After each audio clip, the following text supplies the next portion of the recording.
आप सभी को जय श्री राधे, जय श्री सीताराम। आप सभी ने सदन कसाई जी का नाम तो जरूर सुना होगा। आज उन्हीं सदन कसाई जी के चरित्र के बारे में, प्रभु जगन्नाथ के चरित्र को स्मरण करते हैं। एक बार की बात थी, एक व्यक्ति जिनका नाम था सदन, वो कसाई का कार्य करते थे। उनकी दुकान थी मांस की, मांस बेचते थे। जो वाट होता है जिसको रख कर के तौलते हैं मांस इत्यादि, या कुछ भी सामान लेने जाइए तो जिसे लेकर के तौलते हैं उसे वाट कहते हैं। वो वाट के स्थान पर शालिग्राम जी को रखते थे। और उनके अंदर एक खास बात यह थी कि वो जब मांस इत्यादि कुछ भी बेचते थे तो वो प्रभु का भजन करते थे। प्रभु को ये चीज बहुत प्रिय लगता था। एक दिन क्या हुआ, एक संत जी वहां से चले जा रहे थे। उन्होंने देखा कि शालिग्राम जी तुरंत उठ करके आए, शालिग्राम जी को प्रणाम किए और सदन जी से कहा, कह रहे ये तुमने क्या कर दिया, तो अनर्थ कर दिया तुमने, ये तो प्रभु हैं शालिग्राम जी हैं। जैसे उन्होंने इतना सुना उनके मन में बड़ी गिलानी हुई।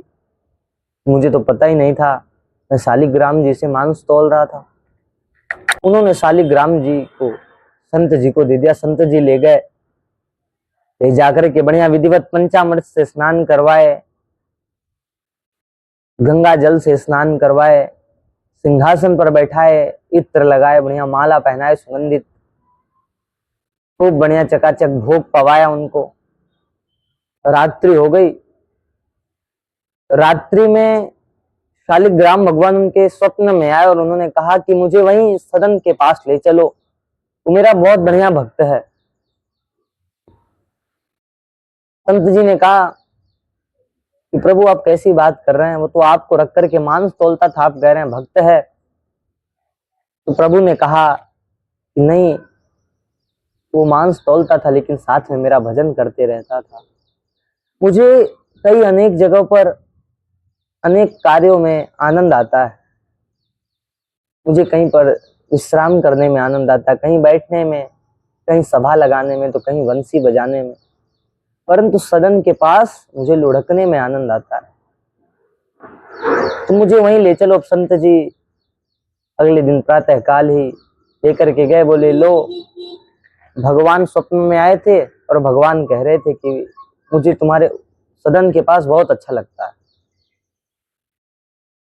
इसलिए मैं ले आया। अब जैसे ही सदन जी ने इतना सुना कि प्रभु मुझे याद कर रहे थे, तुरंत मन में संकल्प कर लिया कि मैं जगन्नाथपुरी जाकर के प्रभु जगन्नाथ के दर्शन करूंगा। वो अपनी दुकान को बंद कर दिए, बेच दिए और प्रभु के दर्शन को निकल पड़े। वो जाने लगे तो रास्ते में सभी वैष्णवों की टोलियां भजन करते हुए जा रही थी। उन्होंने कई बार विचार किया कि किसी टोली में मैं भी सम्मिलित हो जाऊं, परंतु कुछ लोग उनको पहचान लेते। जब पहचान लेते तो उनको कह देते कि तुम उधर से जाओ, इधर से मत जाओ, उनको हटा देते उधर से। वो मार्ग के किनारे किनारे चलने लग गए। अब रात्रि हो गई। उन्होंने विचार किया कि विश्राम कर लेता हूं, तो एक कुटिया के बाहर बैठ गए। कुटिया से एक स्त्री निकल करके बाहर आई और सदन कसाई जी को देख करके वह मोहित हो गए इनके ऊपर, क्योंकि इनका स्वरूप देखने में बढ़िया था, अच्छे लगते थे देखने में, इसलिए वो इनके ऊपर मोहित हो गई। में इनको अंदर बुलाना चाह रही थी वो अपने गृह के। अब इन्होंने इशारे में कुछ ऐसा कहा कि उसको ऐसा लगा उस स्त्री को कि ये कह रहे हैं कि अपने पति को मार दो तब मैं अंदर आऊंगा। अब वो गई और अपने पति को उसने मार दिया और बाहर आकर के कहती है कि मैंने अपने पति को मार दिया, आप चलो। जैसे इन्होंने इतना सुना, बोले ये क्या कर दिया तुमने, मैंने कब कहा मारने को। बोले अभी तो तुमने इशारे में कहा था, अब मेरे साथ चलो अंदर, अन्यथा मैं अभी यहीं पर सबको चिल्ला चिल्ला करके बुला दूंगी और मैं राजा के यहाँ जाकर के शिकायत कर दूंगी।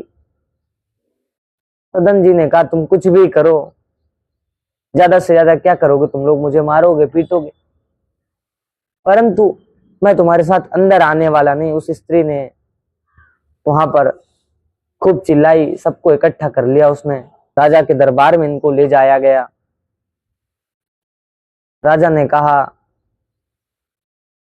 बताओ तुम्हारे साथ क्या करना चाहिए। इन्होंने कहा कि देखिए मेरे पास कोई ऐसा सबूत तो है नहीं कि मैं जिससे ये साबित कर सकूं कि मैंने नहीं मारा है।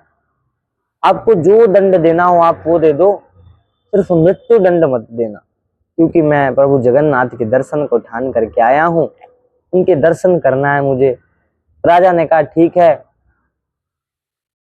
तुमने जिस हाथ से इसके पति को मारा है वो हाथ आगे करो। उन्होंने मारा ही नहीं था, दोनों हाथ आगे कर दिए, उनके दोनों हाथ काट लिए गए।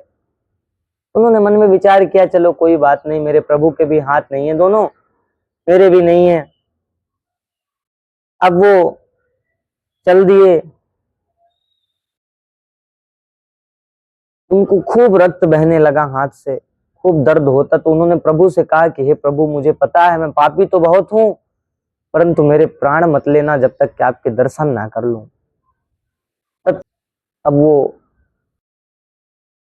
वो मंदिर के बाहर पहुंच गए और जाकर के वहां पर रुके। तो प्रभु ने वहां के जो पंडित लोग हैं उनको आदेश दिए, बोले कि जाओ बाहर मेरा भक्त आया, पालकी लेकर के जाओ, उसको बैठा करके आओ।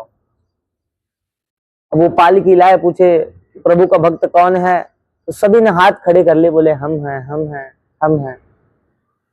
हजारों की भीड़ इकट्ठा हो गई, सदन जी प्रसन्न हो गए, बोले कि देखो आज तो सोने पर सुहागा हो जाएगा, प्रभु के तो दर्शन करने आए थे, उनके प्रिय भक्त के भी दर्शन मैं कर लूंगा। इतने में देखते हैं कि पुजारी जन पालकी लेकर के वापस चले गए। वहां पर उन्होंने प्रभु से कहा कि प्रभु कोई ऐसा कुछ परिचय बताइए जिससे हम जान जाए। तो प्रभु ने कहा कि मेरे तरह उसके भी दोनों हाथ नहीं है। वो फिर से बाहर आए सदन जी के पास, पालकी लेकर के, बोले आप चलिए आपको प्रभु ने बुलाया है। बोले देखिए आपको कोई गलत फहमी हुई है। बोले नहीं नहीं प्रभु ने आपको ही बुलाया, उन्होंने बता करके भेजा है हमें। तो बोले देखिए यदि मैं इस पर बैठूंगा तो मेरे प्राण तुरंत निकल जाएंगे, अगर कहा तो मैं आपके साथ चल सकता हूं। वो साथ में गए और वहां जाकर के उन्होंने पतित पावन भगवान के दर्शन किए, और दर्शन करके दंडवत किए जब, तो उनको अपने ऐसे ग्लानि महसूस होने लगी कि यदि मेरे पास भी मेरे हाथ होते तो मैं भी ऐसे हाथ फैला करके दंडवत कर पाता। उनके मन में ग्लानि होने लगी इस चीज को लेकर के। तुरंत प्रभु ने आशीर्वाद दे दिया और उनके दोनों हाथ वापस आ गए। उन्होंने प्रभु को प्रणाम किया, प्रभु ने उनके प्रणाम को स्वीकार कर लिया और वो भी प्रसन्न हो गए कि प्रभु ने मुझे स्वीकार किया। वो तो खुद प्रसन्न थे। इसी प्रकार से भक्त और प्रभु की यह लीला विश्व प्रसिद्ध है। बोलिए जय श्री राधे।